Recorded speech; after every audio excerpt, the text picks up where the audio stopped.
on avance, on parle de cette guerre en Ukraine parce que ceci a peut-être un rapport avec cela. Ce que vous venez de dire exactement, Catherine, avec le coup de pression de Washington sur l'Ukraine. Nous sommes à un moment charnière. Voilà l'avertissement lancé par les États-Unis à l'Ukraine. Sous-entendu, c'est maintenant que vous devez relancer l'offensive. C'est maintenant qu'il faut agir. C'est maintenant qu'il faut agir parce que demain, peut-être que l'Occident n'aura plus la même volonté de vous aider de la même manière.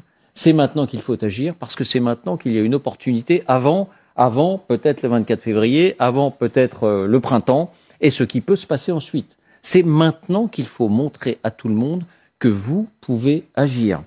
Alors, voyons d'abord le détail. Pourquoi cette alerte? Quels mots précisément ont été utilisés? Voici les indispensables avec Justine Fraissinet. Bonsoir Justine. Bonsoir David, bonsoir à tous. Alors, l'OTAN s'est également exprimé, Stoltenberg. On va d'abord voir ce qu'a déclaré Stoltenberg, mais tout va dans le sens d'une dramatisation des enjeux en ce qui concerne les jours, les moments qui viennent.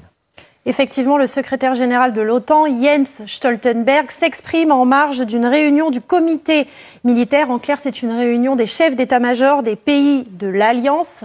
Il est interrogé par des journalistes et à la question « Pensez-vous que la Russie a lancé sa nouvelle offensive ?» Voilà ce qu'il répond.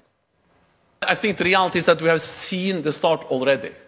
Because we've seen what Russia does now, President Putin do now, is to send in thousands of more troops, accepting a very high rate of casualty, taking big losses, but putting pressure on the Ukrainians. And what Russia lacks in quality, they try to compensate in quantity. En clair, il confirme à son tour le constat que l'on faisait la semaine dernière. Oui, la nouvelle offensive russe est bien là. Les Russes poussent partout.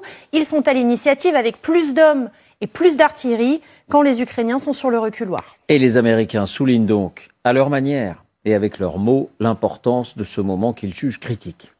Oui, les mots pèsent lourd. La déclaration se veut solennelle. Dans ce papier du Washington Post, on apprend que les États-Unis avertissent l'Ukraine qu'elle est confrontée à un moment charnière de la guerre, pivotal moment en anglais. Alors qui le dit? Eh bien notamment 3 hauts responsables américains qui se sont entretenus avec les autorités ukrainiennes récemment. John Feiner, conseiller à la sécurité nationale, Wendy Sherman, secrétaire d'État adjointe, et Colin Kahl, sous-secrétaire à la défense. Alors, que signifie cette formule, un moment charnière?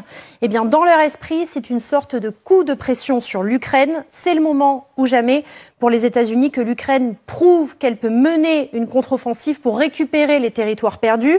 Justement, car la grande offensive russe ne fait que commencer et qu'elle va prendre de l'ampleur pour eux dans les semaines qui viennent, autour du 24 février dans un premier temps, puis avec le printemps dans un second temps. En quelque sorte, c'est donc maintenant ou jamais, avec en filigrane l'idée que le soutien inconditionnel de l'Occident ne sera peut-être pas éternel. Aux États-Unis, on pense bien sûr au rééquilibrage des forces politiques au Congrès. Nous continuerons à essayer de leur faire comprendre que nous ne pouvons pas faire tout et n'importe quoi éternellement. Voilà ce qu'a déclaré un haut responsable de l'administration Biden en faisant référence aux dirigeants ukrainiens et aux armes évidemment. Merci Justine.